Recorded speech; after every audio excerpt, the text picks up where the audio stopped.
সবচেয়ে অদ্ভুত ব্যাপার হলো, যার সাথে আমার বিয়েটা হয়েছে সেটা আর কেউ নয়, আমার ভাবি। আমার আপন বড় ভাইয়ের বউ, যাকে আজকে সকালেও আমি ভাবি বলে ডেকেছি। কিন্তু এখন আমার বউ, এখন দাঁড়িয়ে আছি বাসার ছাদের উপর, আর ভাবি মানে আমার বউ বাসর ঘরে অপেক্ষা করছে আমার জন্য। আমাদের ভয়েস অফ নয়ন ইউটিউব চ্যানেলের রোমান্টিক লাভ স্টোরি গল্প শুনতে এখনই আমাদের চ্যানেলটি সাবস্ক্রাইব করে রাখুন। ধন্যবাদ।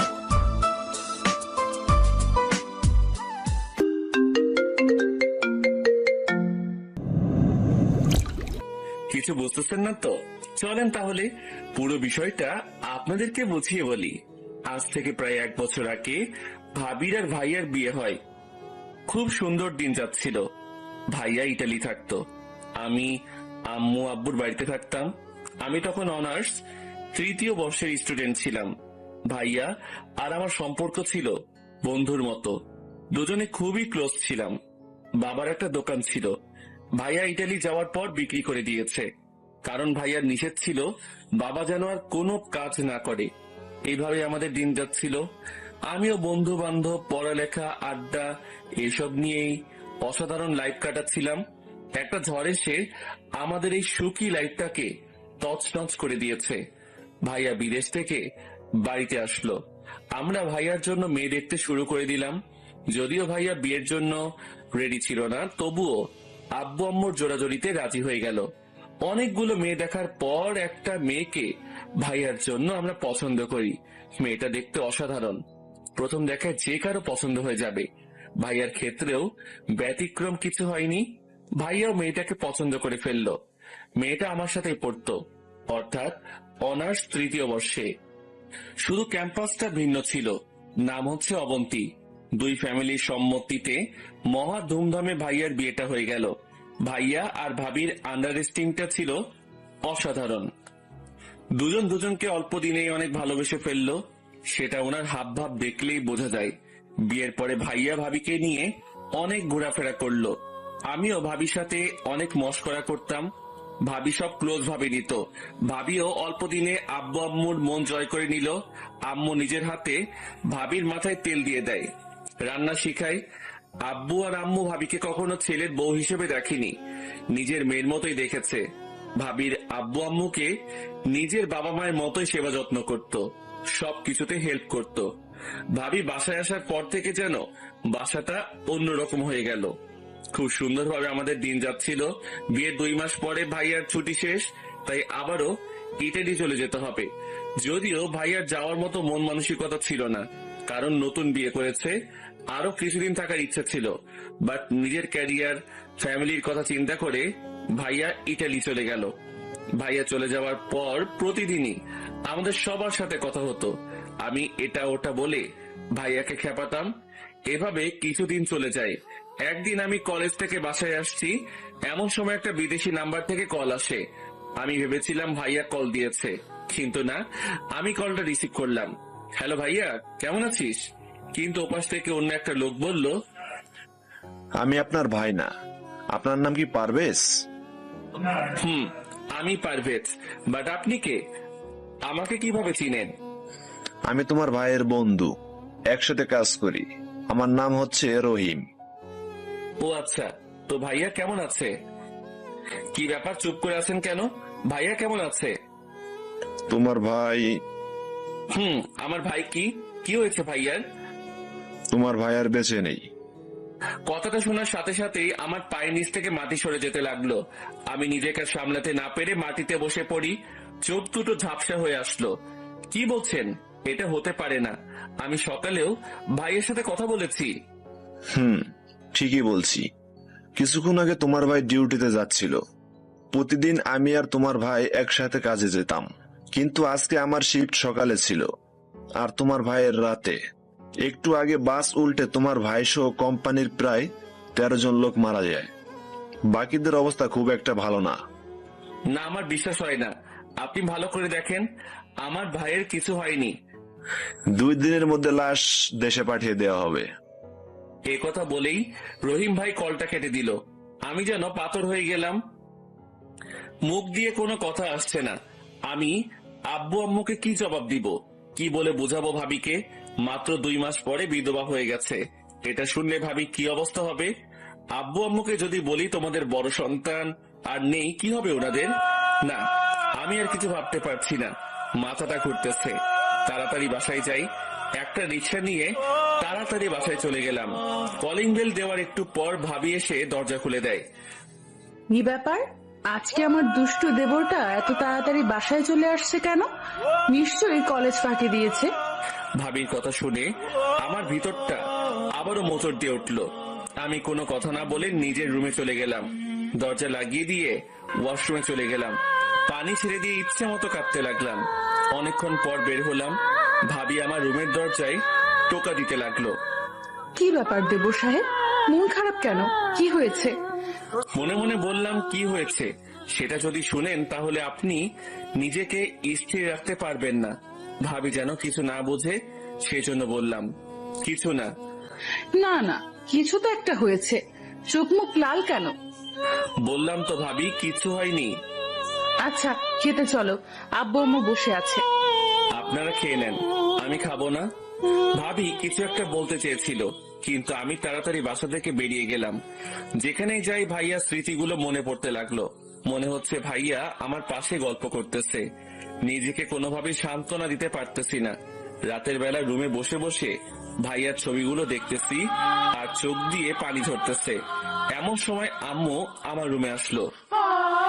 কি রে, কি করিস? কিছু না। কাঁদতেছিস কেন? কই না, মনে হয় চোখে কিছু একটা পড়েছে। মিথ্যা বলবি না। তোর হাতে কার ছবি?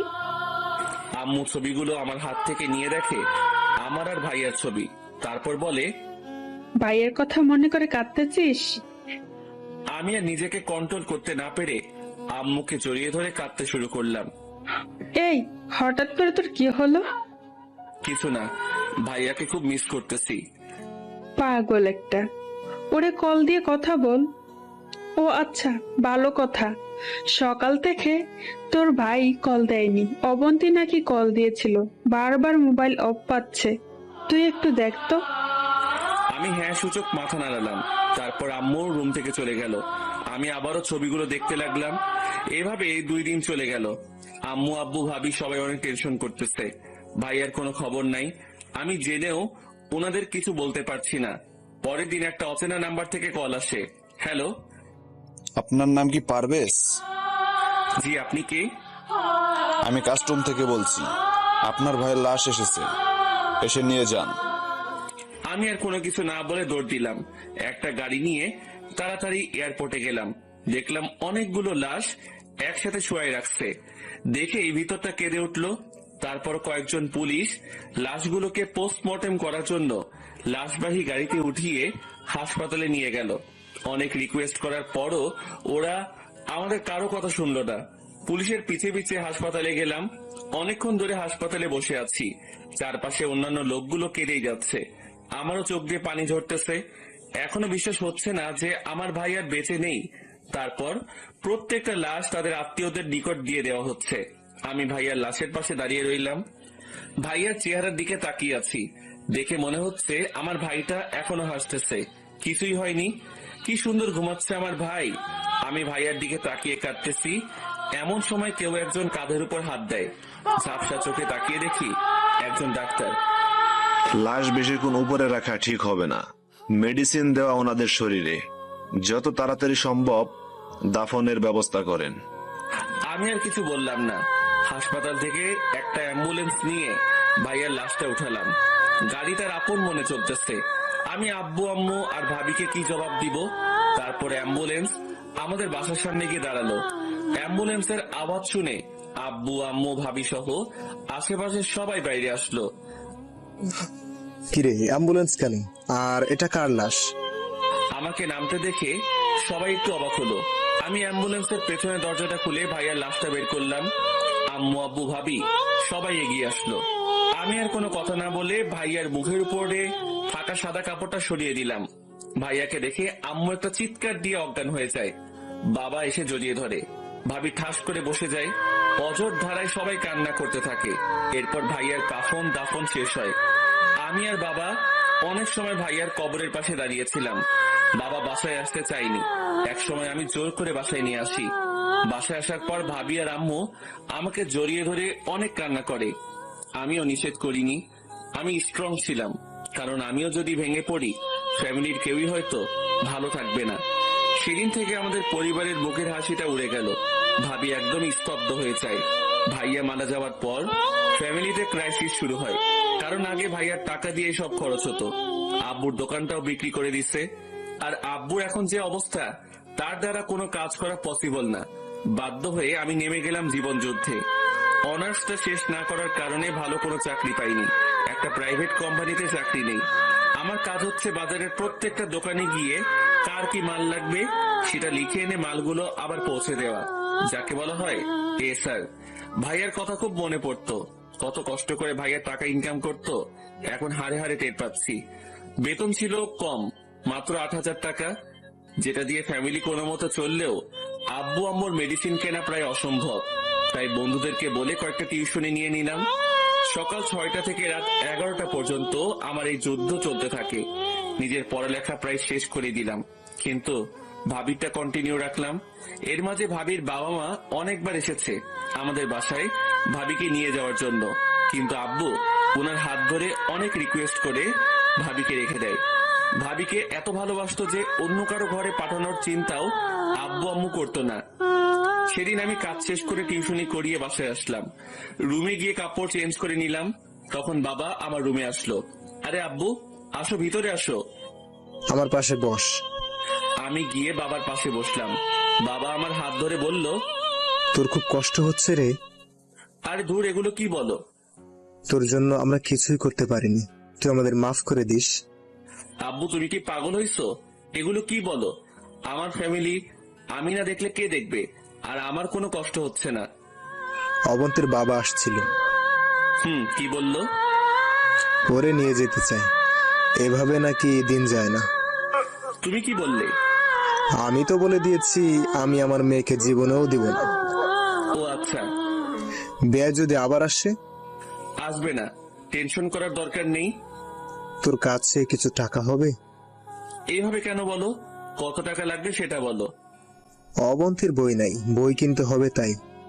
আমি মানিব্যাগ চেক করে দেখলাম মাত্র 576 টাকা আছে, যেটা আমার পুরো মাসের পকেটও যাতায়াত খরচ। এটা যদি দিয়ে দেই তাহলে পুরো মাস পায়ে হেঁটে কাজ করতে হবে। দূর, এত কিছু চিন্তা করে লাভ নেই। পুরো টাকাটা বাবার হাতে দিয়ে দিলাম।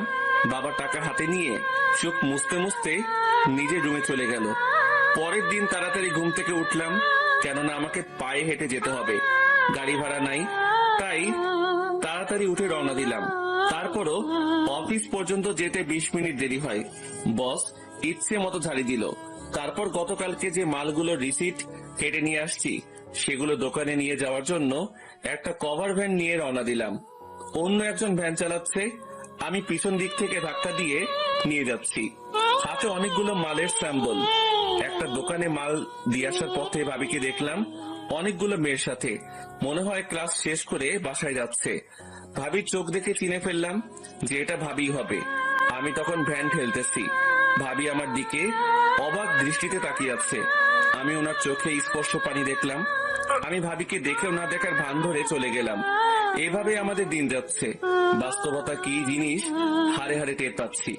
আজকে শুক্রবার, চাকরি টিউশনি সবকিছুই বন্ধ, তাই ঘুমিয়ে আছি। অনেকদিন ধরে ঠিক মতো ঘুমাতে পারি না। ভাবি আমার রুমে আসলো। পারভেজ, আই পারভেজ। আরে ভাবি, আপনি কখন আসলেন? এই তো একটু আগে। অনেক বেলা হয়েছে, এবার ঘুম থেকে ওঠো। করতেছি।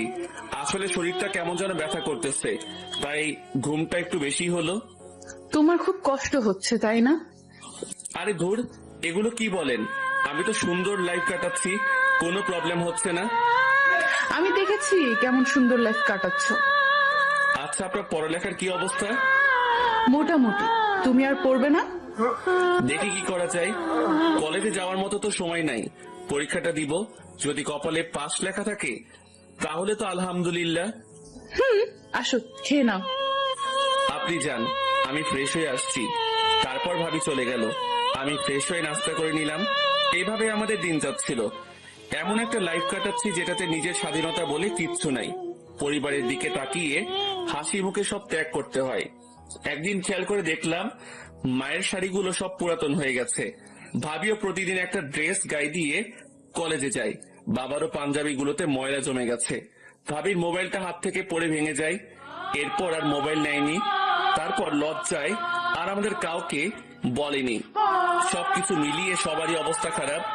নিজের শখের জিনিসগুলো বিক্রি করে দিলাম। আমার কম্পিউটার, গিটার, হাতের ঘড়ি এবং শখের মোবাইলটাও বিক্রি করে দিলাম সবার অজান্তে। তারপর আব্বু আম্মু আর ভাবিকে নিয়ে শপিং এ গেলাম। আব্বুর জন্য কয়েকটা লুঙ্গি, পাঞ্জাবি আর গেঞ্জি নিয়ে নিলাম। আম্মুর জন্য শাড়ি, ছায়া, ব্লাউজ আরো টুকটাক জিনিস নিলাম। ভাবিকে ওনার পছন্দ মতো নিতে বললাম। উনি কয়েকটা 3 পিস, জুতা, কিছু কসমেটিক্স নিল। আম্মু বলল, তোর জন্য কিছু নিবি না? না, আমার সব আছে। তারপর ওনাদের বাইরে দাঁড় করিয়ে রেখে আমি একটা মোবাইলের দোকানে গেলাম। আমার জন্য একটা নর্মাল মোবাইল নিলাম আর ভাবির জন্য একটা স্মার্টফোন নিলাম। তারপর ওনাদেরকে নিয়ে বাসায় চলে আসলাম। রাতের বেলা সবাই আমার রুমে আসলো। কি ব্যাপার সবাই একসাথে? কেন আসতে পারি না? আরে আসতে না পারার কি আছে, আসো। সবাই এসে বসলো। আমি ব্যাগ থেকে ভাবির জন্য কেনা মোবাইলটা ভাবির হাতে দিলাম। কি এটা? মোবাইলটা আপনার জন্য দিলাম। আমার তো এখন মোবাইলের কোনো দরকার নেই। টাকা নষ্ট করলেন কেন? সত্যি করে বলতো, তুই টাকা কোথায় পেলি? আমার কাছে জমানো ছিল। মিথ্যা বলিস কেন? সত্যি করে বল, টাকা কোথায় পাইছিস? কম্পিউটার, গিটার আর মোবাইলটা বিক্রি করে দিয়েছি। কেন, তোরে এগুলো বিক্রি করতে কে বলেছে? তোমাদের সবার কাপড় চোপড় গুলো পুরাতন হয়ে গেছে, দেখতেই তো খারাপ লাগে, সেজন্য। তাই বলে এগুলো বিক্রি করে দিবে? আরে কোনো সমস্যা নাই, আমি এখন কম্পিউটার চালানোর মতো সময় পাই না। আর গিটার তো বিলাসিতা ছাড়া কিছুই না। এগুলো একটারও আমার দরকার নেই। মোবাইল কেন বিক্রি করলে? এত দামি মোবাইলের কাজ নেই এখন। সারাদিন কাজে থাকি, মোবাইল চালানোর সময় কই। আর মোবাইলের প্রতি এত শখ নাই। একটা নর্মাল হলেই চলবে। কেউ আর কিছু বলল না। নির্বাক হয়ে আমার দিকে তাকিয়ে রইল। সবার চোখে যে পানি চলে আসছে সেটা আমি ভালো করে দেখছি। কিছুদিন পর আমি শুয়ে আছি। সকাল 10টার মতো বাজে। সোফা রুমে চিল্লাচিল্লি শুনে তাড়াতাড়ি সেখানে গেলাম। গিয়ে দেখি তালই, মানে ভাবির বাবা আর মা এসেছে। আমি গিয়ে সালাম দিলাম। কুশল বিনিময় করে বাজারে গেলাম বাজার আনতে, কারণ মেহমান আসছে। ভালো মন্দ কিছু না হলে খারাপ দেখা যায়। আমি বাজার থেকে কিছু বাজার করে নিয়ে আসলাম। তারপর রান্নাঘরে দিয়ে আসলাম। ভাবি আর মা রান্না করতেছে। আমি গিয়ে ওনাদের সাথে কিছুক্ষণ গল্প করলাম। দুপুরবেলা খাওয়া দাওয়া করে সবাই সোফার রুমে বসলাম। আমি বসিনি। আব্বু আম্মু আর ভাবির বাবা মা সবাই বসছে। মনে হয় কিছু বলবে। ভাবি দরজার পাশে ঘোমটা দিয়ে দাঁড়িয়ে আছে। কিছুক্ষণ পরই ভাবির আব্বু, মানে আঙ্কেল বলল, দেখেন বিআই সাহেব, যে জন্য আমরা আসছিলাম। জি বিআই, বলুন। আমার মেয়েটার বয়স খুব একটা বেশি না। এই বয়সে সে বিধবা হয়ে যাবে কল্পনাও করিনি। যাই হোক, আল্লাহ যা পছন্দ হয়েছে তাই করেছে। আমার মেয়েটা মাত্র 2 মাস জামাইয়ের সাথে ছিল। তারপর কি হলো সেটা তো জানেন। এখন কথা হচ্ছে, ওর তো একটা ভবিষ্যৎ আছে। এভাবে তো আর তার জীবন চলবে না। তো এখন কি করতে পারি? আপনাদের কিছু করতে হবে না। আমাদের মেয়েকে আমরা নিয়ে যাব, ওর অন্য জায়গায় বিয়ে দিয়ে দেব। এভাবে থাকলে তো আর হবে না। না বিআই, এটা করবেন না। আমার মেয়েকে আমার কাছ থেকে নিয়ে যাবেন না। দেখেন, আবেগ দিয়ে তো আর জীবন চলে না। বাস্তবতা মেনে নিতে হবে। এটা ঠিক যে আমার মেয়ের কপাল অনেক ভালো। আপনাদের মতো শ্বশুর শাশুড়ি পেয়েছে। খুব কম মেয়েই এইরকম শ্বশুর শাশুড়ি পেয়ে থাকে। কিন্তু আপনারা তো আর ওর কিছু করতে পারবেন না। ও কি আপনাদের সাথে জীবন কাটাতে পারবে? আমাদেরও তো বয়স হয়েছে, মরতে তো হবেই। আপনাদের কিছু হয়ে গেলে আমার মেয়েটার কি হবে? কিন্তু এখানে তো ওর কোনো সমস্যা হচ্ছে না, সব ঠিকঠাক মতো আছে। সব আছে, বাট স্বামী তো নেই। একটা মেয়ে কি এইভাবে লাইফ কাটাতে পারে? আপনিই বলুন, আপনার মেয়ে হলে আপনি কি করতেন? আমি জানি আপনি অবন্তীকে অনেক ভালোবাসেন, নিজের মতোই দেখেন। কিন্তু অবন্তীকে আমরা আর এখানে থাকতে দিতে পারি না।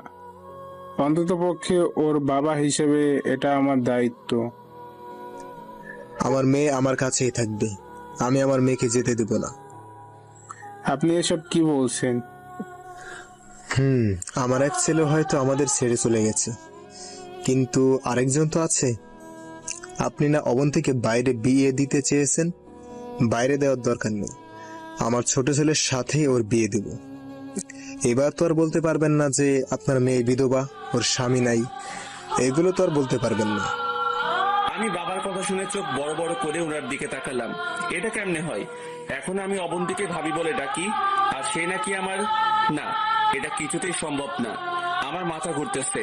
হঠাৎ করে বাবা আমার দুহাত চেপে ধরে বলে, প্লিজ বাবা, তুই না করিস না, তুই অবন্তীকে বিয়ে কর আর মেয়েকে আমার কাছে থাকতে দে। প্লিজ বাবা, আমার অনুরোধটা রাখ, না হলে যে আমি মরেও শান্তি পাবো না। পারভেজ, বাবা আমার, প্লিজ না করিস না। আমি বাবার হাত ধরে হ্যাঁ সূচক মাথা নাড়ালাম। ভাবির দিকে তাকিয়ে দেখি উনি চোখ মুছতে মুছতে রুমে চলে গেল। ভাবির আম্মু বলল, বিয়াই, আপনি মানুষ না ফেরেশতা। একটা মানুষ এত ভালো হয় কেমনে? আমি নিজেও জীবনে আমার মেয়ের জন্য এত কিছু করিনি যেটা আপনি করলেন। আচ্ছা বেয়াই মশাই, বিয়েটা আজকেই হয়ে যাক, আমি কাজেই ডেকে নিয়ে আসি। আচ্ছা ঠিক আছে, আমি আমার ছেলেকে আর ছেলের বউকে আসতে বলি, আর অবন্তীকে বাইরে নিয়ে গিয়ে সাজিয়ে আনার জন্য বলবো। আচ্ছা, আমি বাজারে গেলাম। কোন রকম অনুষ্ঠান ছাড়াই বিয়েটা হয়ে গেল। ভাবিকে আজকে একটু অন্যরকম সুন্দর লাগছে, প্রথম বিয়ের চেয়েও বেশি। শুধু একটা জিনিসের অভাব, সেটা হচ্ছে মুখের হাসিটা। ভাইয়ার সাথে যখন বিয়ে হয়েছিল তখন ভাবির মুখে খুব সুন্দর হাসি ছিল। আজকে সব আছে, সেটাই নেই। হয়তো এমন কিছু হয়ে যাবে কল্পনাও করেনি। ছোটবেলা থেকে আমার অনেক ইচ্ছা ছিল খুব সুন্দর করে বিয়ের অনুষ্ঠান করব, ভালো একটা চাকরি পাওয়ার পর বিয়েটা করব। কিন্তু সবকিছু তো সবার কপালে থাকে না, আমার কপালেও হয়তো নেই। আকাশের দিকে তাকিয়ে ভাবছি, জীবনে এমন একটা সময় আসবে আমি স্বপ্নেও ভাবিনি। ভাবিকে বিয়ে করতে হবে, তাও নিজের অজান্তে। এসব ভাবতে ভাবতে কখন যে চোখে পানি চলে আসলো টেরই পাইনি। কেউ একজন পেছন থেকে কাঁধের উপর হাত দেয়। তাকিয়ে দেখি বাবা। আব্বু, তুমি এখনো ঘুমাওনি?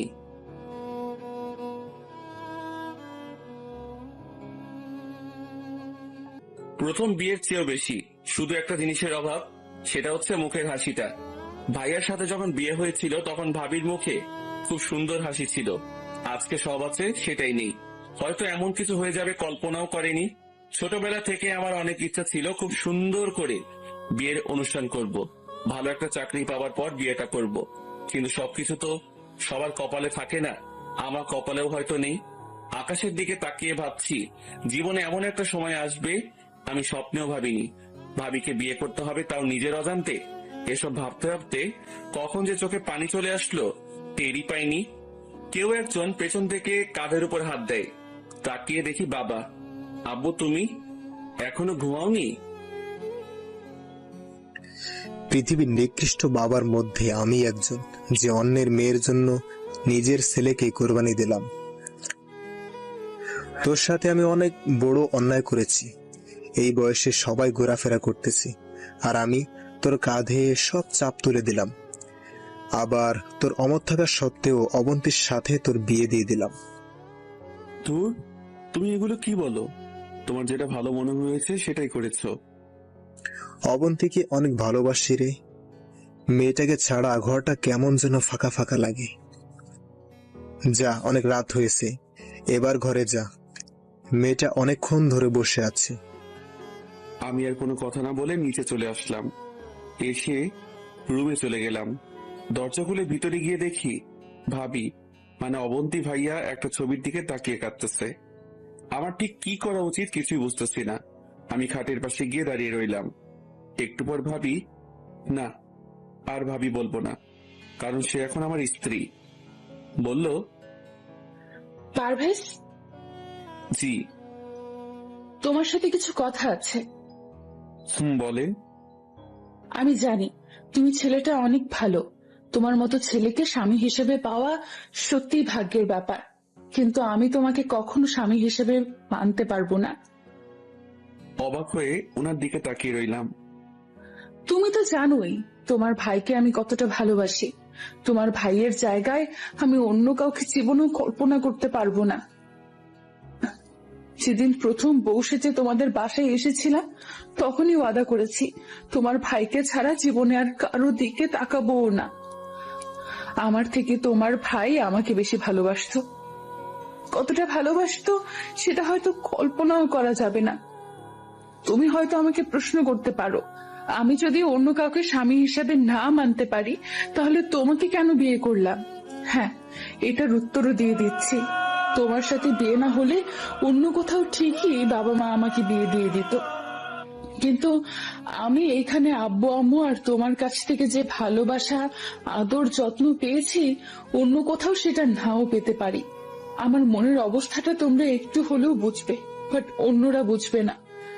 জানো পারভেজ, আমি হচ্ছে পৃথিবীর সবচেয়ে বড় অভাগা। সুখ ঠিকই আসলো, কিন্তু কপালে লেখা ছিল না। তুমি আমাকে মাফ করে দিও। তোমার সুন্দর জীবনটা আমি নষ্ট করে দিলাম। জানো, আমারও অনেক ইচ্ছা ছিল তোমার জন্য খুব সুন্দর একটা মেয়ে দেখব, তারপর তোমার সাথে বিয়ে দেব। আমরা যা হিসাবে নয়, বোন হিসেবে থাকতাম। একবার চিন্তা করো কত সুন্দর হতো আমাদের ফ্যামিলিটা। তুমি প্লিজ আমাকে মাফ করে দিও। আমি তোমাকে স্বামী হিসেবে মানতে পারছি না। অনেক রাত হয়েছে, ঘুমিয়ে পড়ুন। এটুকু বলেই বারান্দায় চলে গেলাম। এমন কিছু হবে আমি জীবনেও কল্পনা করিনি। আমি ভাবছি অন্য কোথাও অবন্তীর বিয়ে হয়ে গেলে সে সুখে থাকবে না। সবকিছু মানিয়ে নিতে একটু সময় লাগবে। আমার সাথে বিয়ে হয়ে গেলে হয়তো অবন্তীর কোনো আফসোস থাকতো না। কিন্তু কি ভাবলাম আর কি হয়ে গেল। আসলে সবকিছু সবার কপালে থাকে না। আমার কপালে যে এত খারাপ হবে আমি কখনো ভাবিনি। কত সুখেই না ছিলাম আমি, কিন্তু আজ সুখের চিহ্ন নাই। মনে মনে বাবার উপর রাগ হচ্ছে। ওনার আবেগ রাখতে গিয়ে আমার জীবনটাই শেষ। ভাইয়ার কথা খুব মনে পড়তেছে। আমি রুম থেকে বেরিয়ে গেলাম, ভাইয়ার কবরের কাছে যাব। ঘড়িতে দেখলাম 12টা বাজে। আমি কাউকে কিছু না বলে বাসা থেকে বেরিয়ে গেলাম। বাইরে খুব সুন্দর চাঁদের আলো। একা একা হাঁটতেছি। কিছুক্ষণ পর ভাইয়ার কবরের কাছে গেলাম। কবরের বেড়াটা ধরে তাকিয়ে রইলাম কবরের দিকে। ভাইয়া আর আমার স্মৃতিগুলো মনে পড়তে লাগলো। নিজেই বলতে শুরু করলাম, ভাইয়া কেমন আছিস? তোর কি সময় হবে একটু কথা বলতাম? জানিস, তুই যে আমার মাথার উপর ছায়ার মতো ছিলি, এখন হাড়ে হাড়ে টের পাচ্ছি। যখন যেটা চেয়েছি সেটাই তুই আমাকে দিয়েছিস, কিন্তু দেখ আমি কি হতভাগা। তোর জন্য কিছুই করতে পারলাম না। তুই যখন ফ্যামিলি চালাইছিস, রাজার মতো চলেছি আমরা। অথচ দেখ আমি কিভাবে চালাচ্ছি। এক বেলা খেলে পরের বেলা না খেয়ে থাকতে হয়। বাবা মাকে আমি সুখে রাখতে পারছি না। জানিস ভাই, এখনো আমি কোনো জিনিস কিনলে তোর জন্য কিনে রাখি। আমি যেখানে যাই না কেন সব সময় যেন মনে হয় তুই আমার পাশেই আছিস। ভাই, তোর মনে আছে তুই যেদিন বাইক কিনেছিলি, চাবিটা আমার হাতে দিয়ে দিলি আর বললি বাইকটা আজ থেকে তোর। তুই আমার জন্য অনেক স্যাক্রিফাইস করেছিস, কিন্তু দেখ আমি কত বড় হারামি। তোর জন্য তো কখনো স্যাক্রিফাইস করিনি, বরং তোর বউটাকে নিজের বউ করে নিয়েছি। ভাই বিশ্বাস কর, আমি অনন্তীকে বউ হিসেবে কল্পনাও করিনি। তোর যাতে মনে কষ্ট না যায় সেজন্য আমি কখনো অবন্তীর দিকে খারাপ নজরেও তাকাইনি। তুই সবসময় আমাকে বলতি অবন্তীকে দেখে রাখতে, কিন্তু দেখ আমি কত বড় বেঈমান। দেখে রাখার নাম করে আমি নিজে ওরে বিয়ে করে ফেলেছি। ভাই, এই ভাই, আর একবার আমাদের মাঝে আয়। আমি যে আর পারছি না, মা বাবাকেও কিছু বুঝতে দিতেছি না, কারণ আমি যদি ভেঙে পড়ি তাহলে ওদের কি হবে। ভাই, আমি তোর সাথে অনেক বড় অন্যায় করেছি, তুই আমাকে মাফ করে দিস। আর কোনো কথা মুখ দিয়ে আসছে না, বারবার ভাইয়ার চেহারাটা চোখে ভাসতেছে। আরো কিছুক্ষণ কবরের পাশে থেকে বাসার দিকে হাঁটা দিলাম। ভাবতে লাগলাম আমি হয়তো একমাত্র ব্যক্তি যে বাসরাতে নিজের বউয়ের সাথে না থেকে একটা কবরস্থানের মধ্যে রাত কাটিয়ে দিল। বাসায় যাওয়ার পর দেখলাম অবন্তী এখনো নাক টেনে টেনে কাঁদতেছে। কি ব্যাপার, আপনি এখনো ঘুমাননি? কোথায় গিয়েছিলে? ছাদে। রাত অনেক হয়েছে, ঘুমিয়ে যান। তারপর আমি একটা বালিশ নিয়ে ফ্লোরে ঘুমিয়ে পড়লাম। সকালবেলা ফজরের আজানের সময় ঘুমটা ভেঙে যায়। আমি উঠে নামাজ পড়ার জন্য রেডি হচ্ছি। অবন্তীর দিকে তাকিয়ে দেখি বাচ্চাদের মতো ঘুমাচ্ছে। কিছুক্ষণ তাকিয়ে থাকলাম, তারপর বাসা থেকে বের হয়ে মসজিদে চলে গেলাম। নামাজ পড়ে এসে দেখি অবন্তীও উঠে গেছে। আমি ওয়াশরুমে গিয়ে গোসল করে নিলাম। কাজে চলে যেতে হবে। পকেটে কোনো টাকা নেই, তাই হেঁটেই যেতে হবে। তাড়াতাড়ি না গেলে বসের ঝাড়ি খেতে হবে। গোসল করে রেডি হয়ে রুম থেকে বের হলাম। দেখি মা রান্না করছে, আর অবন্তী সেগুলো সাজিয়ে দিচ্ছে। বাবা বসে বসে খবরের কাগজ পড়তেছে। আমাকে এত সকাল সকাল রেডি হতে দেখে বলল, কি রে, তুই কই যাস? আব্বু, কাজে যাচ্ছি। কালকেও যাইনি। না আব্বু, বাসায় তো তেমন কোনো কাজ নাই, তো বসে থেকে কোনো লাভ নাই। আচ্ছা শোন, বলো। অবন্তীর তো সামনে ফাইনাল পরীক্ষা, কলেজের তো ফিস বেতন সব রয়ে গেল। আচ্ছা, আমি রাতে দিয়ে দিব। কত টাকা হয়েছে আমাকে বলে দিও। সে কি আজকে কলেজে যাবে? যাবে। ওকে, তাহলে কলেজে গিয়ে কত টাকা হয়েছে সেটা জেনে আমাকে বলার জন্য বলিও। আচ্ছা ঠিক আছে। ওকে, আমি বের হচ্ছি। তারপর বেরিয়ে গেলাম। কি করব বুঝতেছি না। অবন্তীর ফাইনাল পরীক্ষা মানে তো আমারও ফাইনাল পরীক্ষা, কারণ অবন্তী আর আমি সেম ইয়ারেই পড়ি, শুধু ক্যাম্পাসটা ভিন্ন। যখন কলেজে নিয়মিত যাইতাম, টাকা খরচ করতাম, কত বন্ধু বান্ধব ছিল। আর এখন টাকাও নাই, বন্ধুও নাই। ফাইনাল এক্সাম চলে আসছে, অথচ কেউ একটু আমাকে জানালোও না। আমারও অনেক ইচ্ছা ছিল অনার্সটা অন্তত শেষ করা, কিন্তু কিভাবে কি করব? অবন্তীর টাকা দেওয়ার মতো টাকাও তো আমার হাতে নাই। প্রতিদিনের মতো গোডাউনে চলে গেলাম। বস সেখানে বসে আছে। আসসালামু আলাইকুম বস। কি অবস্থা মিস্টার পারভেজ? কালকে আসেনি যে? বস একটু কাজ ছিল। এত কি কাজ তোমার? এত কাজ হলে কি দরকার চাকরি করার? চুপ করে দাঁড়িয়ে আছি। যাও, আজকে সবগুলো মাল সেল করে আসবে, না হলে বেতন কেটে নিয়ে যাওয়া হবে। এখনো দাঁড়িয়ে আছি। কি ব্যাপার, দাঁড়িয়ে আছো কেন? কিছু বলবা নাকি? জি বস, একটা কথা ছিল। কি কথা? আমাকে যদি এই মাসে টাকাটা অগ্রিম দিতেন তাহলে অনেক উপকার হতো। আমার খুব দরকার। তোমার কাজ করার দরকার নাই, আসছে উনি কাজ ছাড়া টাকা নিতে। ভালো লাগলে কাজ করো, না হলে চলে যাও। ভালো লাগলে কাজ করো, না হলে চলে যাও। আমি আর কোনো কথা না বলে মালগুলো নিয়ে বেরিয়ে গেলাম। অবন্তীর পরীক্ষার টাকা কোথায় পাবো সেই চিন্তায় আমি শেষ। হাতের ঘড়িটা অনেক দামি ছিল, ভাইয়া ইটালি থেকে নিয়ে আসছিল। বাংলা টাকায় অনেক দাম। উপায় না পেয়ে সেটা বিক্রি করার সিদ্ধান্ত নিলাম। ভাইয়া শেষ চিহ্নটুকু বিক্রি করে দিলাম। কয়েকটা দোকানে মাল সেল দেওয়ার পর আইমানের সাথে দেখা। কি রে পারভেজ, তুই এগুলো কি করিস? আইমান বন্ধু তুই? হাই রে, কতদিন পর দেখা। কি অবস্থা তোর? আমি তো আছি, তুই এগুলো কি করিস? চাকরি নিয়েছি। দূর বেটা, এটা কোনো চাকরি হলো? আর তোর বাবা ইনকাম করে, ভাইয়া ইনকাম করে, তুই এগুলো কেন করিস? তোর তো রাজার হালে থাকার কথা। ছিলাম, বাট এখন প্রজার থেকেও আমার অবস্থা খারাপ। কেন, কি হয়েছে? সবকিছু বললাম। কি বলিস তুই? তোর পড়ালেখা শেষ করে দিলাম। আমি পড়তে গেলে অবন্তীর আর পড়া হবে না। 2 জায়গায় টাকা দেওয়ার মতো অত টাকা আমার কাছে নাই। তোর রেজিস্ট্রেশন করা আছে? বাট সেটা দিয়ে আর কি হবে?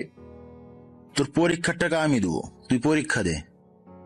ধন্যবাদ, বাট আমি টাকা নিতে পারবো না। কেন? দেখ, আমার টাকা নেই এটা সত্য, কিন্তু কারো করুণা নেওয়ার মতো ছেলে আমি না, সেটা তুই ভালো করেই জানিস। আজকে যদি তোর ভাই দিত তাহলে কি বলতি? ভাই তোর প্রতি করুণা করছে। মনে করে এখন আমি তোর ভাই, তাই টাকাটা দিচ্ছি, কিন্তু মনে রাখিস একবারে দিচ্ছি না। তুই ভালো কোনো চাকরি পেলে আমার টাকা দিয়ে দিবি। ওকে, চল কলেজে যাই, সবকিছু ঠিক করে আসি। না দোস্ত, তুই যা, আমার এগুলো সেল করতে হবে। তুই গিয়ে আমার নামে টাকা জমা দিয়ে দিস। আচ্ছা ঠিক আছে, ভালো থাকিস, আমি আবার দেখা করব। ওকে, তুই বাসায় আসিস। এরপর আয়মান চলে যায়। মনের মধ্যে একটু শান্তি আসলো। তারপর বাকিগুলো মাল বিক্রি করে বসের কাছ থেকে টাকা আর ঘড়ি বিক্রি করার টাকা নিয়ে টিউশনিতে গেলাম। সেখানেও অগ্রিম টাকা নিলাম। সব মিলিয়ে 6,000-এর মতো। আবারও হাঁটতে হাঁটতে বাসায় গেলাম। রাত প্রায় 11টা বাজে। আমি বাসায় গিয়ে বাবাকে ডাকলাম। আমার ডাক শুনে আব্বু আম্মু আর অবন্তী আসলো। কিরে, এত দেরি হলো যে? কাজের চাপ ছিল। এই নাও, টাকাগুলো দিলাম। কি কি এখানে? তোমার মেয়ের পরীক্ষার খরচ 6,000 আছে। বাবা টাকাগুলো হাতে নিল, অবন্তীকে দিয়ে দিল। তারপর অবন্তী বলল, আব্বু, একটা কথা বলতাম। মা বলো। পারভেজের একা ইনকাম দিয়ে তো আর সবকিছু করা সম্ভব না। তাই বলছিলাম কি, আমিও একটা চাকরি করি, তাহলে মোটামুটি আমাদের পরিবারে একটু সচ্ছলতা আসবে। এই পরিবারে আর কারো ইনকাম করার দরকার নেই। আমি এখনো মরিনি। যদি করার এত ইচ্ছে থাকে তাহলে আমি মরার পরে করিয়েন। সবাই আমার দিকে হা করে তাকিয়ে আছে। আমি আর কোনো কথা না বলে রুমে চলে গেলাম। আসল কথা হচ্ছে, আমি চাই না অবন্তী কোনো কাজ করুক। এমনিতে আমি সারাদিন বাইরে থাকি। এখন যদি অবন্তীও বাইরে চাকরি করে তাহলে আব্বু আম্মুকে কে দেখবে? বুড়া বয়সে দুজনেরই কষ্ট হবে। রাতে খেয়ে আমি বাইরে থেকে ঘুরে আসলাম।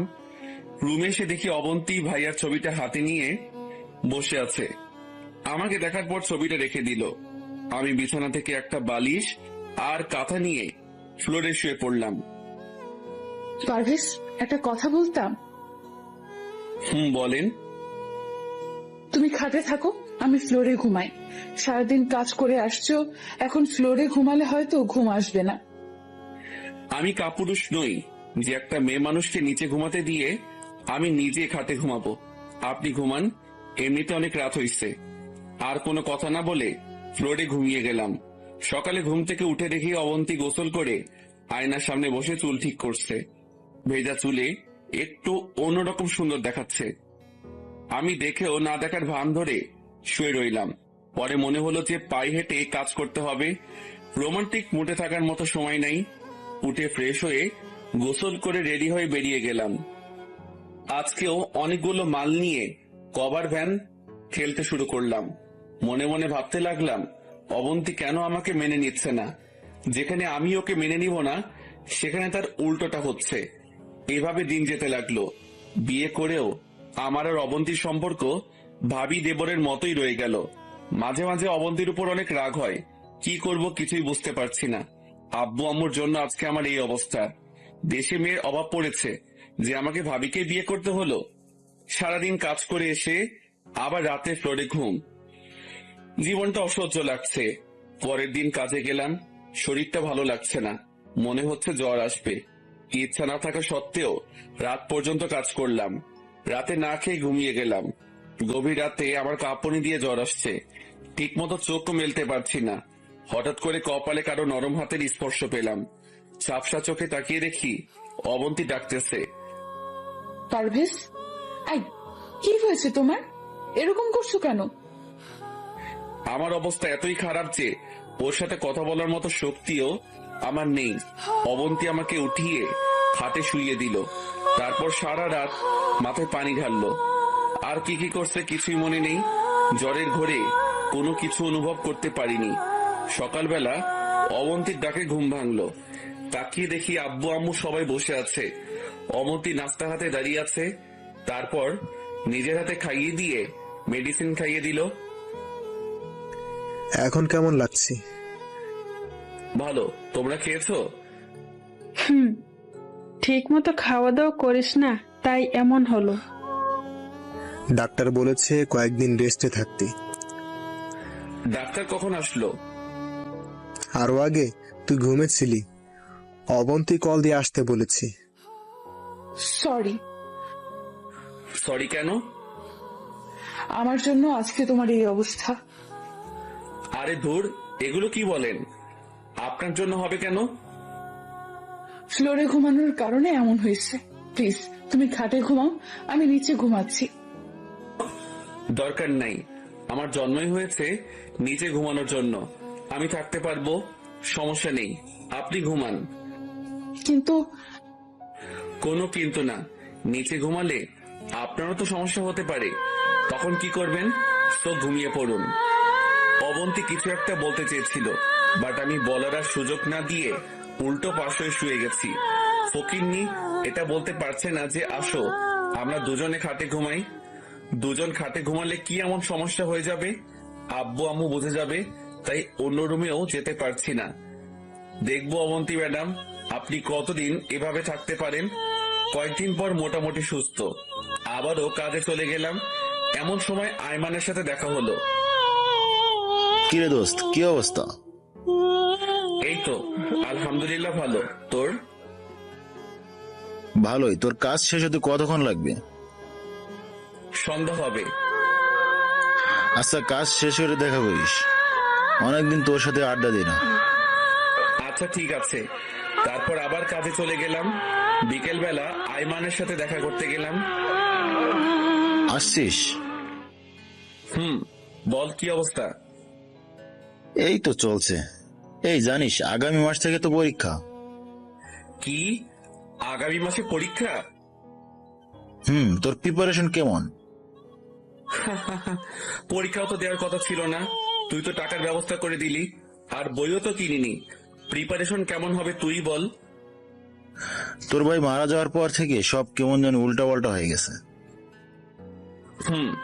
বাস্তবতা কি জিনিস এখন বুঝতেছি। তোর ভাবি কেমন আছে? ভাবি না, বউ আমার। বউ মানে? ভাবির সাথে আব্বা আমার বিয়ে দিছে। কি? কখন? আমাকে তো কিছুই বলিসনি। পুরো ঘটনা শেয়ার করলাম। এত কিছু হয়ে গেছে অথচ আমাকে জানালি না। সরি দোস্ত, বলার মতো তেমন সুযোগ ছিল না। তো অবন্তীর জন্য তো এটা প্লাস পয়েন্ট, তবুও তোকে মেনে নিচ্ছে না কেন? জানি না রে, হয়তো আমি ওর যোগ্য নই। তো এখন কি করবি? কি আর করা, এভাবেই দিন যাবে। শোন পারবেশ, এটা কোনো জীবন নয়, তোর একটা ভবিষ্যৎ আছে, এভাবে তো আর কিছুই হবে না। তো এখন কি করতাম?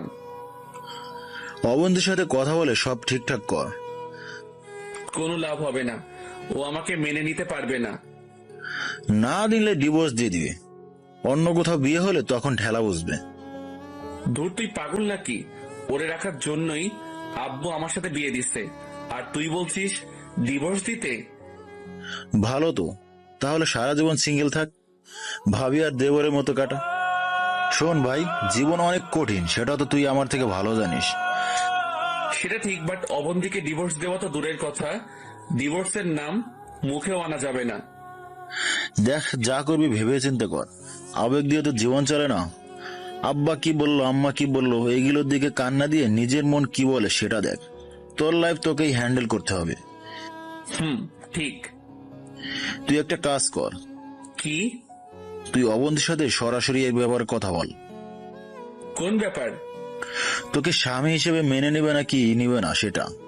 যদি না মেনে নেবে বলে, তাহলে তুই অবন্তীকে বলে দিবি তুই ওকে ডিভোর্স দিয়ে দিবি।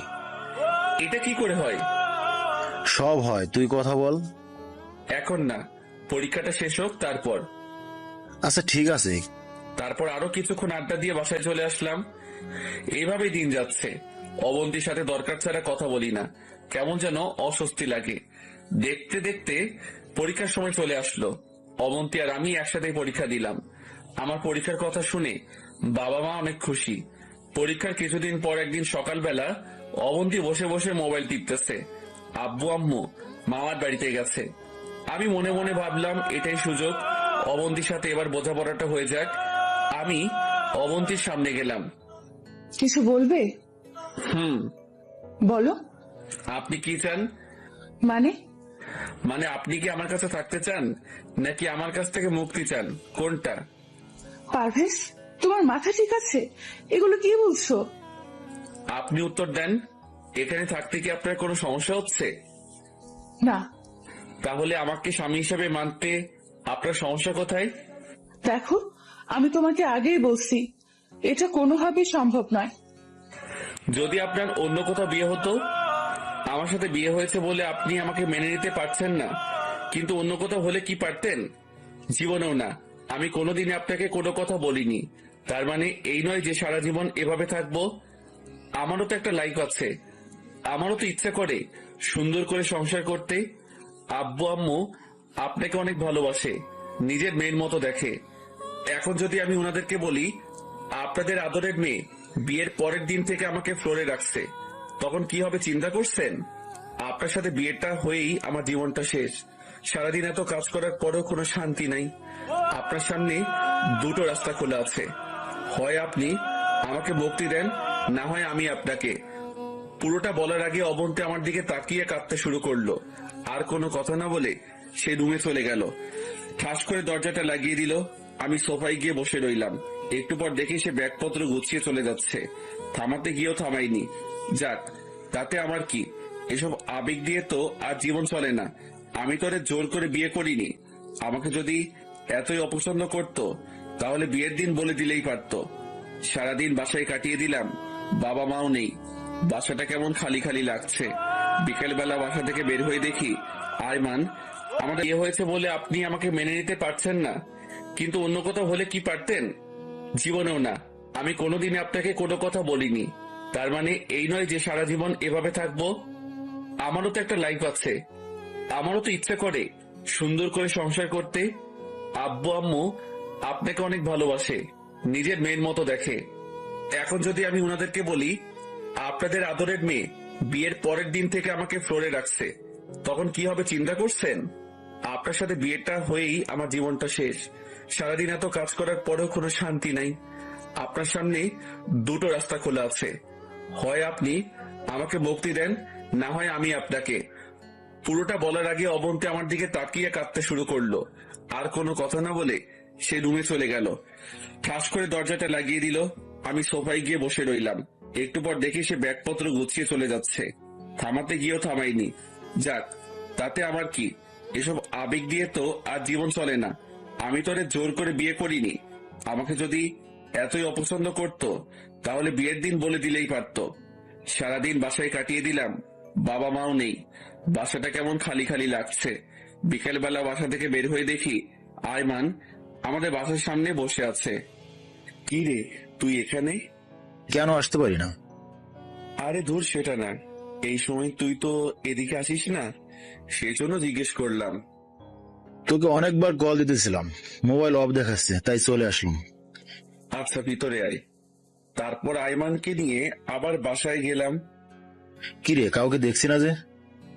আব্বু আম্মু মামার বাসায় গেছে, আসতে রাত হবে। আর তোর বউ? ও ওর বাপের বাড়িতে চলে গেছে। কেন? আমার সাথে ঝগড়া করে। তুই আবার কি করলি? পুরো ঘটনা শেয়ার করলাম। তো এখন কি সিদ্ধান্ত নিলি? অবন্তীকে রাখবি নাকি ডিভোর্স দিয়ে দিবি? এখনো কিছু চিন্তা করিনি। যেটা ভালো মনে হয় সেটাই কর। আরো কিছুক্ষণ আড্ডা দিয়ে আইমান চলে গেল। মাগরিবের পরে নামাজ পড়ে আর বাসায় আসিনি। ভাইয়ার কবরের কাছে গেলাম। কবরের পাশে বসে নিজে নিজেই বলতে শুরু করলাম, ভাইয়া কেমন আছিস? তোর এই অকৃতজ্ঞ ভাইটা তোর বউকে সুখে রাখতে পারছে না রে। তুমি আমাকে মাফ করে দিস ভাই। আমি কি করব বল? এত অল্প টাকা বেতনে ফ্যামিলি চালাতেও আমার অবস্থা খারাপ হয়ে যাচ্ছে। তুই জানিস ভাই, আমি সকালবেলা কখন নাস্তা করেছি ভুলে গেছি। শুক্রবার ছাড়া দুপুরবেলা আমার পেটে ভাত পড়ে না, শুধু পানি আর এক টুকরো পাউরুটি ছাড়া।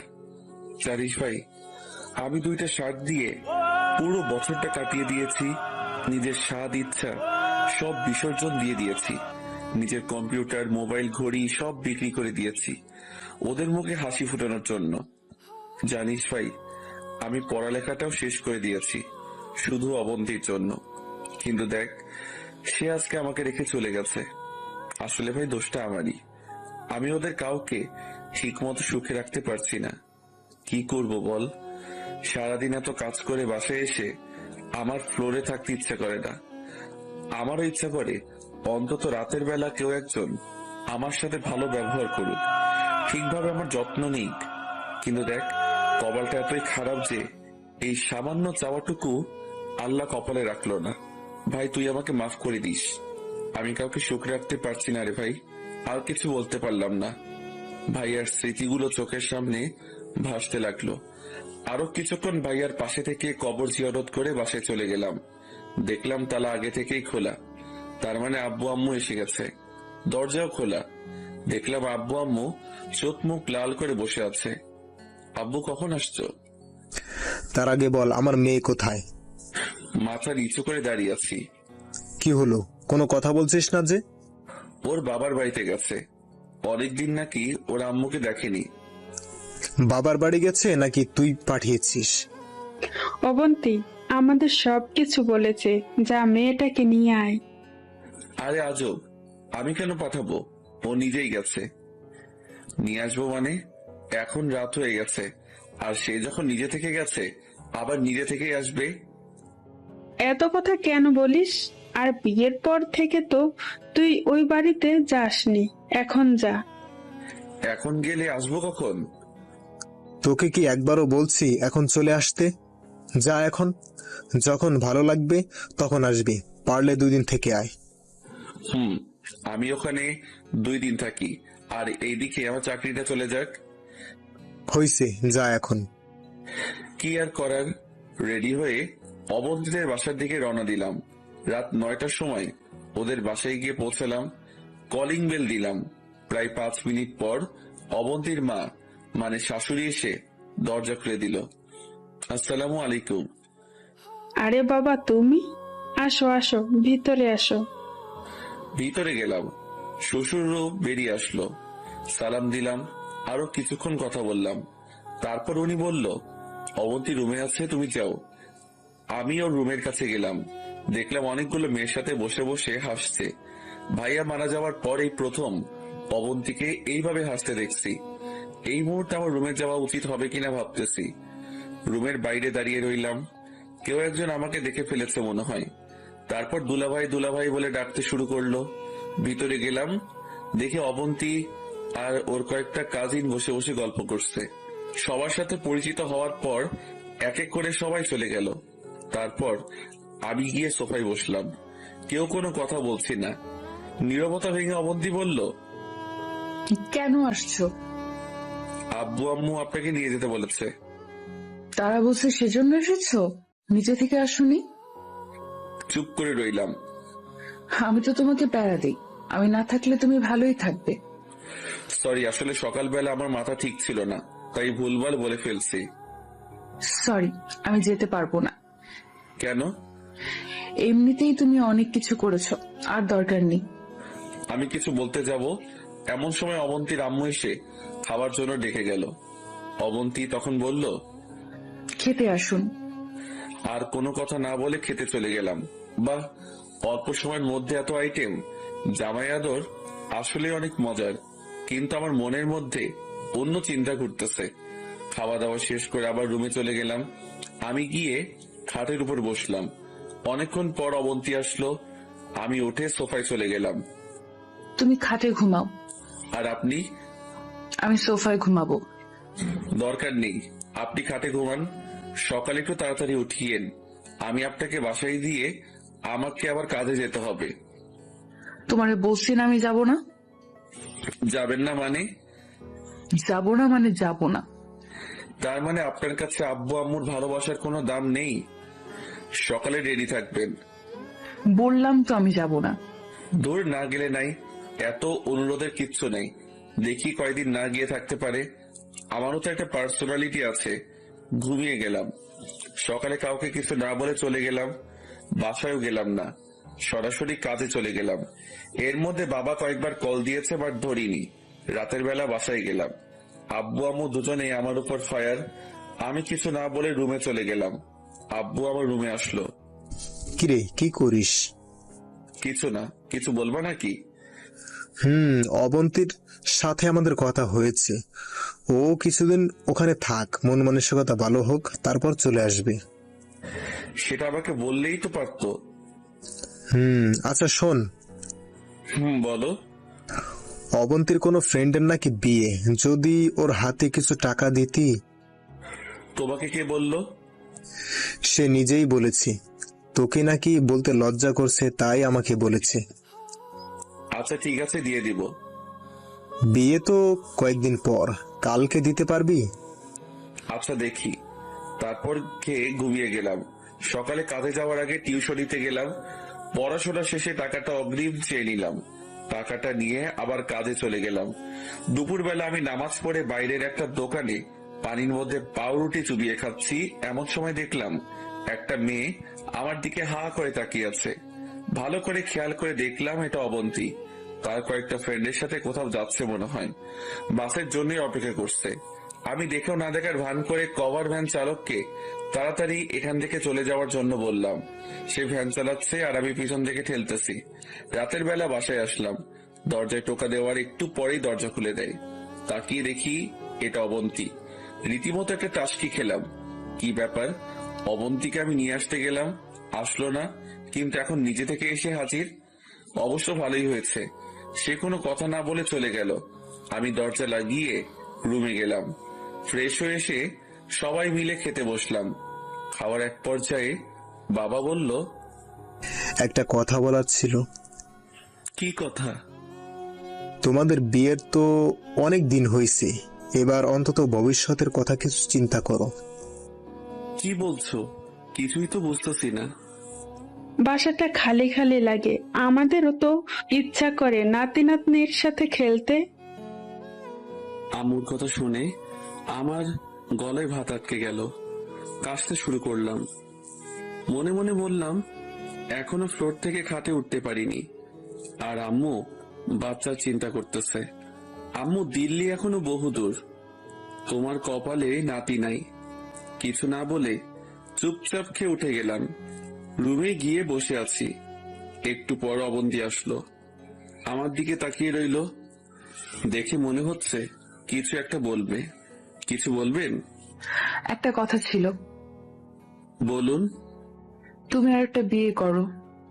কি বিয়ে করব মানে? আপনার মাথা ঠিক আছে? মাথা একদম ঠিক আছে। আব্বু আম্মু ঠিকই বলেছে, বাসাটা কেমন খালি খালি লাগে।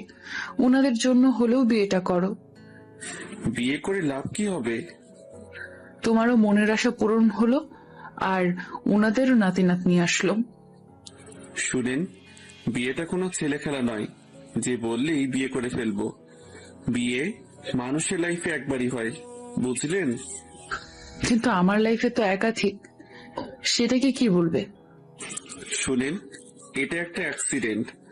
আপনি তো আর ইচ্ছা করে করেননি, পরিস্থিতির শিকার। আর আমি মনে করি আপনার লাইফে দ্বিতীয় বিয়ে হয়নি। হয়নি মানে কি বলছো?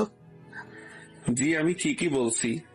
বিয়ের পর থেকে আপনার আর আমার সম্পর্ক সে দেবর ভাবির মতোই রয়ে গেল। না আছে কোনো আন্ডারস্ট্যান্ডিং, না আছে শেয়ারিং, আর না আছে কেয়ারিং। আগে তো একটু হলেও হেসে হেসে কথা বলতেন, কিন্তু বিয়ের পর থেকে তো সেটাও নাই। আমি তো আব্বু আম্মুর জন্য বলতেছি। আম্মুর জাস্ট ইচ্ছা হয়েছে যে যদি একটা নাতি থাকতো তাহলে খেলতে পারতো। তার মানে এই নয় যে ইচ্ছাটা পূরণ করার জন্য আমাকে আবার বিয়ে করতে হবে। আমারও তো অনেক ইচ্ছা ছিল ভালোভাবে পড়ালেখাটা শেষ করে ভালো একটা চাকরি করব, মহা ধুমধামে বিয়ে করব, ভাইয়া আর আমি মিলে অনেক সুন্দর একটা বাড়ি করব, প্রতিদিন ভালো মন্দ খাবো। কিন্তু ইচ্ছা কি পূরণ হয়েছে? হয়নি। কারণ একজন মানুষের সবগুলো ইচ্ছা পূরণ হয় না। পড়ালেখা শেষ করা তো দূরের কথা, পরীক্ষাটাও অন্যের সহযোগিতায় দিয়েছি। আর ভালো চাকরি, সেটা তো এখন করতেছি। এই যে ভ্যান গাড়ি ঠেলতেছি, এর থেকে ভালো চাকরি আর কি হতে পারে? ভালো খাবার, সেটা তো প্রতিদিনই খাচ্ছি। পানিতে পাউরুটি চুবিয়ে খাইতেছি, এর থেকে ভালো খাবার আর কি হতে পারে? আর বিয়ে, সেটার কথা নাইবা বলি, এমন বিয়ে করেছি, ধুমধাম তো দূরের কথা, যাদের সাথে বড় হয়েছি, পড়ালেখা করেছি, সেই বন্ধুগুলারেও এখনো বলতে পারিনি। যেখানে মানুষ বিয়ের পরে সুখী হয়, ভালোভাবে থাকে, সেখানে আমি খাট ছেড়ে ফ্লোরে ঘুমাই। তো একজন মানুষের সবগুলো ইচ্ছা পূরণ হয় না। আম্মু আব্বুরটা হয়তো হবে না। আপনি যে বললেন আমাকে আবার বিয়ে করতে, কোন মেয়ে আমার কাছে বিয়ে বসবে? কোন বাপ তার মেয়েকে আমার হাতে তুলে দিবে? কি আছে আমার? না আছে পড়ালেখা, না আছে টাকা পয়সা, আর না আছে ভালো কোনো চাকরি। কিছুই নেই আমার। তারপর যদি শুনে আমি আরো এক বিয়ে করেছি, সেখানে আমাকে মেয়ে তো দূরের কথা, ঝাড়ুর বাড়ি ছাড়া কিছুই দিবে না। আপনি বলছেন বিয়ে করার জন্য। বিয়ে করে খাওয়াবো কি? যে টাকা পাই সেটা দিয়ে নিজেও তো চলতে পারি না। এক বেলা খেলে অন্য বেলা না খেয়ে থাকি। প্রতিদিন হেঁটে হেঁটে কাজে যাই। দুপুরে যেখানে সবাই লাঞ্চ করে সেখানে আমি পানিতে পাউরুটি চুবিয়ে খাই। তো এগুলো বাদ দেন। আমার দিকে তাকিয়ে আছে, চোখের কোণে স্পষ্ট পানি দেখা যাচ্ছে। এটা ঠিক যে আমি আপনার আর আব্বু আম্মুর সবগুলো চাওয়া পূরণ করতে পারছি না। যা যা দরকার সেগুলো দিতে পারছি না। কিন্তু কি করব বলেন? আমিও অনেক চেষ্টা করতেছি, কিছুই হচ্ছে না। হয়তো একদিন সব হবে। তো এসব আজাইরা কথা বাদ দিয়ে অন্য কথা থাকলে বলুন। তুমি ঘুমাও, অনেক রাত হয়েছে। আপনার বান্ধবীর বিয়ে কখন? আগামী সপ্তাহে। ওকে, আমি আব্বুর কাছে 5,000 টাকা দিব। আপনি শপিং করিয়েন আর বিয়েতে কিছু একটা গিফট দিয়েন। লাগবে না, আমি বিয়েতে যাব না। যাবেন না কেন? তুমি এত টাকা দিয়ে দিলে ঘর চলবে কেমনে? সেটা আপনার না জানলেও চলবে। এখন ঘুমান। আর কিছু না বলে ঘুমিয়ে গেলাম। অবন্তী কিছু বলতে গিয়েও বলেনি। মাঝরাতে কারো কান্নার শব্দে ঘুমটা ভেঙে যায়। লাইটটা অন করে দেখি অবন্তী ভাইয়ার ছবিটা নিয়ে বসে আছে আর কান্না করতেছে। কি ব্যাপার, আপনি ঘুমাননি এখনো? কি হয়েছে, কথা বলেন না কেন? না, ঘুম আসছে, তুমি ঘুমাও। সরি, তুমি ঘুমাও। কেমনে ঘুমাবো? চিল্লাচিল্লির মধ্যে কি ঘুমানো যায়? আমি আবারও ঘুমাতে গেলাম। ঘুম আসছে না। অবন্তীর হাতে ভাইয়ার ছবিটা দেখে ভাইয়ার কথা মনে পড়ে গেল। ঘড়ি দেখলাম 2টা বাজে। আমি উঠে বাসা থেকে বের হয়ে ভাইয়ার কবরের পাশে গেলাম। বসে বসে কল্পনা করতে লাগলাম ভাইয়ার স্মৃতিগুলো। তারপর নিজে নিজে বলতে লাগলাম, ভাইয়া কেমন আছিস? তোর কথা খুব মনে পড়ছে, তাই চলে আসলাম। ভাইয়া, তোর অবন্তীকে আমি সুখে রাখতে পারছি না রে। কি করব বল? সে এখনো তোকে অনেক ভালোবাসে। সবকিছুর মাঝে তোর অস্তিত্ব খুঁজে বেড়ায়। জানিস, তুই খুব লাকি। অবন্তী তোকে এতই ভালোবাসে যে তোর জায়গায় অন্য কাউকে বসানো তো দূরের কথা, কল্পনাও করে না। জানিস ভাই, সে এখনো তোর ছবি নিয়ে কান্না করে। তুই চলে যাওয়ার পর আমাদের সবার মুখ থেকে হাসিটা চলে গেছে। সবকিছু ঠিকঠাক আছে, তবুও কেমন জানি একা একা লাগে। অবন্তী এখনো তোর পথ চেয়ে বসে থাকে। ওর ধারণা তুই আসবি। অবন্তী তোকে এতটাই ভালোবাসে যে আমাকে বিয়ে করার পরও সে আমাকে বলছে অন্য কাউকে বিয়ে করে সংসার করতে। জানিস ভাই, মাঝে মাঝে অবন্তীর উপর খুব রাগ হয়। ইচ্ছে করে ওরে অনেক বকা দেই, কিন্তু ওর দিকে তাকালেই তোর কথা মনে পড়ে। জানিস ভাই, আমারও অনেক কষ্ট হয় তোরে ছাড়া থাকতে। চাইলেও ভেঙে পড়তে পারি না আব্বু আম্মুর কথা চিন্তা করে। ভাই, তুই যেমন আমাদের সব চাওয়া পাওয়া মিটিয়েছিলি, আমি তেমন পারছি না রে ভাই। ভাই, তুই আমাকে মাফ করে দিস। দোয়া করিস আমার জন্য, যেন ওদের সবার মুখে হাসি ফোটাতে পারি। আরো কিছুক্ষণ পর সেখান থেকে বাসায় চলে গেলাম। তাহাজ্জুদের নামাজ পড়ে নিলাম। তারপর ফজরের নামাজ পড়ে আবারও ভাইয়ার কবরের পাশে গেলাম। কবর জিয়ারত করে বাসায় এসে রেডি হলাম। প্রতিদিনের মতো রওনা দিব। তখন অবন্তী আসলো। পারভেজ, একটা কথা বলতাম। বলেন। বিয়েতে তুমি যেতে পারবে? আমি গিয়ে কি করব? আপনার বান্ধবীর বিয়ে, আপনি যান। আমার অন্য বান্ধবীরা সবাই ওদের হাজবেন্ডকে সাথে নিয়ে যাবে। সমস্যা কি? আপনি একা যাবেন? প্লিজ না করো না। আমার কাজ আছে, আপনি নিজে চলে যাবেন। তুমি না গেলে আমিও যাব না। আমার নিজেরও তো একটা পার্সোনালিটি আছে। তার মানে আপনার পার্সোনালিটি রক্ষা করার জন্য আমাকে নিয়ে যাবেন? না, তোমাকে। হইছে, আর মিথ্যা বলতে হবে না। আমি যাব না। এমন সময় আব্বু আসলো। কি ব্যাপার, এত চিল্লাচিল্লি কিসের? দেখো না আব্বু, তোমার ছেলেকে আমার সাথে যাওয়ার জন্য বলছি, সে নাকি যাবে না। কিরে, সত্যি নাকি? আব্বু, আমার কথাটা শোনো। কোনো কথা শোনার দরকার নেই, তুই বিয়েতে যাবি, এটাই ফাইনাল। কিছু বলতে গিয়েও পারলাম না, সোজা বাসা থেকে বের হয়ে কাজে চলে গেলাম। রাস্তায় আইমানের সাথে দেখা হলো।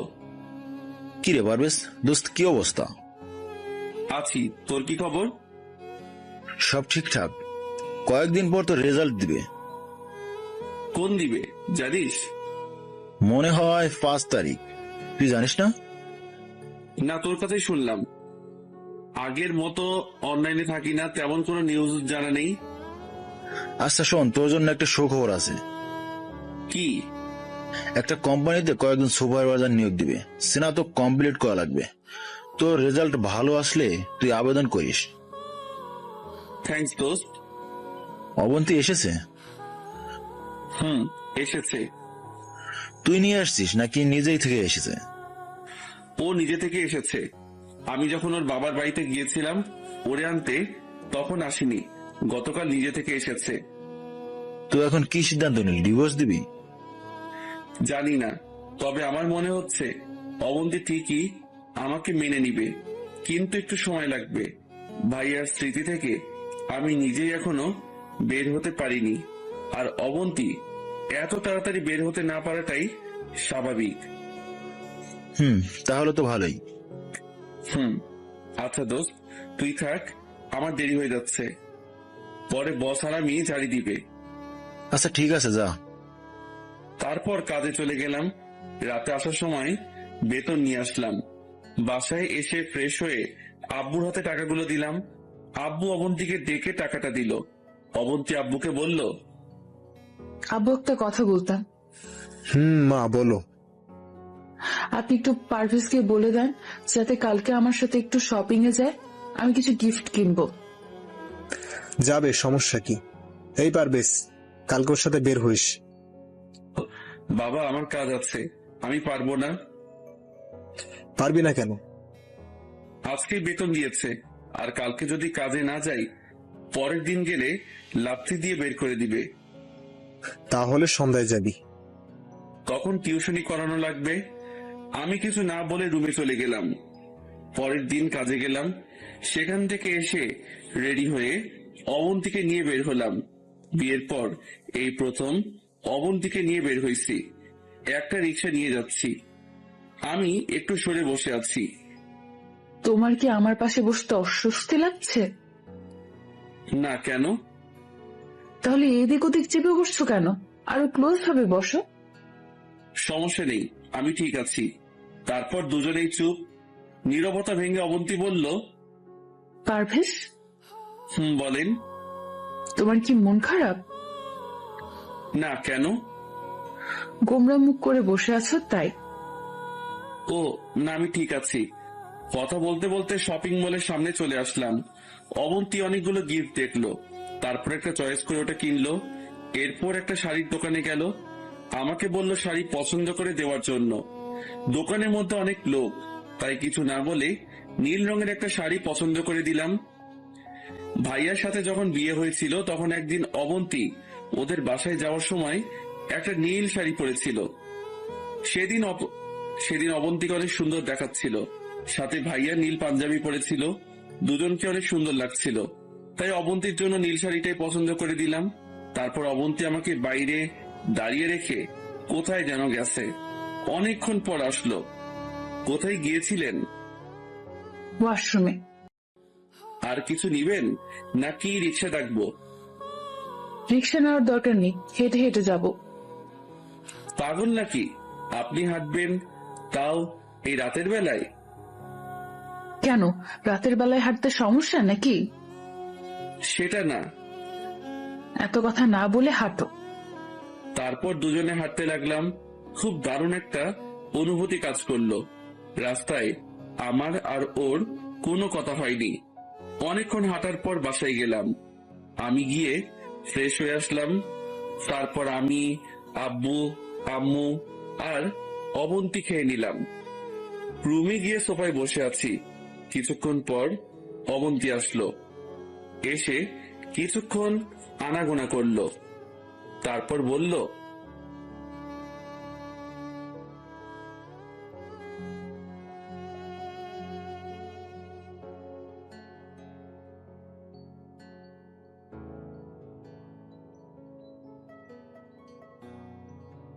তারপর দুজনে হাঁটতে লাগলাম।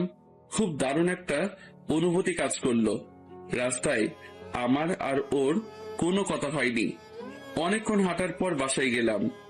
আমি গিয়ে ফ্রেশ হয়ে আসলাম। তারপর আমি, আব্বু, আম্মু আর অবন্তী খেয়ে নিলাম। রুমে গিয়ে সোফায় বসে আছি। কিছুক্ষণ পর অবন্তী আসলো। এসে কিছুক্ষণ আনাগোনা করলো, তারপর বলল, পারভেজ, একটা কথা বলতাম। বলেন। এই নাও, এটা তোমার জন্য। কি এটা? খুলে দেখো। আমি প্যাকেটটা খুললাম, দেখলাম একটা পাঞ্জাবি। অবাক হয়ে জিজ্ঞাসা করলাম, এটা কখন নিলেন? এত কিছু তোমার না জানলেও চলবে। হলুদের দিন তুমি এইটা গায়ে দিবে। হ্যাঁ সূচক মাথা নাড়ালাম। মনে থাকে যেন। আমি আবারও একটা বালিশ নিয়ে ফ্লোরে ঘুমিয়ে পড়লাম। মাঝরাতে কারো নরম হাতের স্পর্শে আমার ঘুম ভেঙে যায়। আমি জেগে গেলাম, কিন্তু না, জাগার ভান ধরে রাখলাম যাতে কেউ কিছু না বুঝতে পারে।